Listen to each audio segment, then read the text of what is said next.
everybody, Flip and Danny here, founders of the Freedom Real Estate Group family of companies, and welcome to another episode of our podcast called Freedom Through Passive Income. That's right, and today's episode is called Cap Rates and How to Calculate Them. That's right, and this is really your gig. Yeah. You know, I talk a lot on some of these videos, but this is your world. Back in the day. Take it over. Yeah, when I was doing all the acquisitions, I was really handling all of this. Yes. So cap rates and how to calculate them. So you take your NOI, which stands for net operating income. That's right. You divide that by your current market value, and that equals your cap rate. So we like to keep these episodes short and sweet. Stop it. Can you give us an example, Mr. Flip? So like a 7 to 8 cap, or 7 cap or 8 cap means a $100,000 property would be generating $7,000 or $8,000 a year, depending on the cap rate. So if it was a 7 cap, you would be getting, or say you made $7,000 on your $100,000. Yep. So you divide the 7,000, you divide that by the 100,000, that equals 7, so that means it's a 7 cap. Yes. So that's how you figure out cap rate. It's real simple, Mm-hmm. but now is where all the fun stuff comes in. But before the fun stuff, if you're watching on Facebook, LinkedIn, YouTuber, MySpace, TikTok, Instagram. Hey, MySpace is still around, man. Is it really? My pages.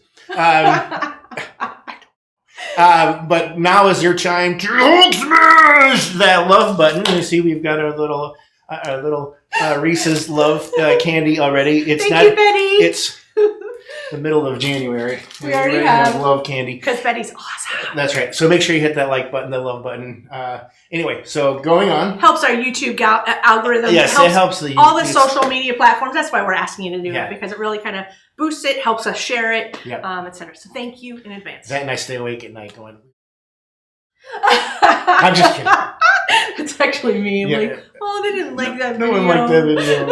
Anyways, what I wanted to jump in is to talk about what he just shared with you. That's very much how our turnkey properties go, right? We're going to give you a cap rate because we've already done the entire rehab. We know what it's going to sell at because we have looked at the comps in the area, and we have said, hey, other comps in this area with this type of property and this type of rehab is selling at this, so we're going to sell it at this price as well. And then we figure out, okay, what are the expenses, what are the taxes, and we figure out what the net operating income anticipated should be. We take that, divide it by the purchase price that we tell you that you're going to purchase it for, and we give you that estimated cap rate. Right. So that's an after rehab, like after it's stabilized, after. Yep. The reason I'm bringing this up is because when people talk about cap rate, they don't always talk to you about two different kinds of cap rates. And that depending on who you are and what you're listening to us for, it could be because you just want to use us and you don't want to understand everything that we understand. It could be because you're just learning from us and what we're doing so that you can eventually do it on your own, or at least understand it to a greater level, so that when we're talking about things, you're like, yep, I get that. You talked about that in a video. So if you're somebody that's like that you're trying to understand, I wanted to talk to you about a going-in cap rate. So when you are buying a turnkey property, that's the stabilized cap rate. After rehab, after repair value, exit cap rate, that's that. The going in cap rate is when you're buying a multifamily property. This is when you're going to talk about it the most. Buying a multifamily property and it's in as-is condition. It's like the 56 units that we bought. Right. And you're looking at it, you're evaluating all the expenses that you're going to have to do, right? You're going to look at, and let's just say I was buying it from you, Flip, for this example. I'm going to ask you for your T12. We talked about that before. T12 is a trailing 12 months of expenses. I want to see what type of income you've received, what type of expenses and maintenance and all of those numbers. And that's where I'm going to start figuring out my going in cap rate, right? Is I'm going to use his numbers to understand what type of money he's going to make. That's not going to be the money I make, because I'm going to rehab it and I'm going to raise the rents. I'm going to add some utility packages. I'm going to add some pet rents. I'm going to force appreciate this property. But based on his numbers, I'm going to talk to a broker in that local area and say, what's the going in cap rate of properties that are value add deals, so that I can understand them.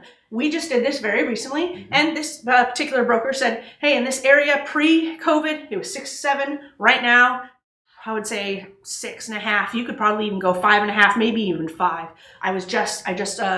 One of my clients bought a property and it was here and is very close by, and he got it in as a 4.5 going in cap rate for that as is type of property. So it's a totally different number. So again, not a lot of people talk about that because it can get confusing, and we're not here to confuse you. No. But depending on who you are and why you're watching us, I thought it was important to help you understand there are two types of cap rates. Your stabilized after repair value, and then your going in cap rate. I'm done. Well, the biggest thing too is every market's different. I mean, right now we're in Dayton, and we go down into Cincinnati, but we go through Franklin, we go through Miamisburg, we go through Middletown. So and just every market from here down to Cincinnati, and including Cincinnati, are all different markets. Yes. So the price of our property in Middletown is not going to be the same cap rate as properties in Cincinnati or North Dayton. Yes. You know, so it's every market is different. So make sure you're talking to somebody that you know, like, and trust, which is on one of our other videos. But make sure you get with somebody that knows what they're doing and has experience in that area.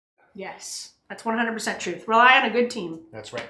But again, we do like to keep these short and sweet. Yes, we do. We'll end now, okay? But make sure you like, love, if you're driving. Make sure you like, love, comment on any of the groups. And we forgot to mention that before. Make sure you go to our Facebook group. It's right up here. Facebook.com/group/ Freedom through passive income. There you go. And, our LinkedIn group doesn't have a cool URL, so go to LinkedIn and go to the search bar and type in Freedom Through Passive Income, and you'll find it there. But we're also on TikTok, Instagram, YouTube. So make sure go to the YouTubers and subscribe. Hulk smash! Hulk smash! No, not the Hulk smash the subscribe button. You can. You can. I guess you can if you want. But again, make sure you let us know how we're doing. Let us know if you have any questions. Let us know if you have any recommendations. But again, we like to end all these episodes with invest smart, live happy. Bye, everybody. Bye. Nothing in the show should be considered specific personal or professional advice. Please consult an appropriate tax, legal, real estate, financial, or business professional for individualized advice. Opinions and information on the show are not guaranteed. All investment strategies have the potential for profit or loss.